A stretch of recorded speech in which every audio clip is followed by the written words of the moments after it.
ఓం సాయిరామ్. ఈరోజు సాయిబాబా గారు మనకిస్తున్న సందేశం.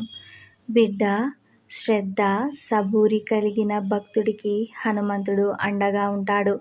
భయాన్ని దాటిపోవాలంటే భగవంతునిపై నమ్మకం అవసరం.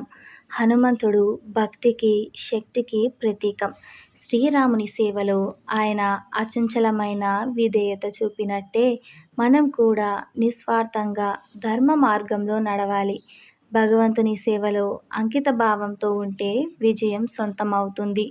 భక్తితో పిలిచిన ప్రతి హృదయానికి హనుమంతుడు స్పందిస్తాడు. ఈ హనుమాన్ జయంతి రోజు ఆయనను స్మరించండి. శ్రీరామనామాన్ని జపించండి. ధైర్యంతో ముందుకు సాగండి. మంచి ఉద్యోగ ప్రాప్తి కోసం ఓం హం హనుమతే నమః, ఓం హం హనుమతే నమః, ఓం హం హనుమతే నమః అనే మంత్రాన్ని జపించండి.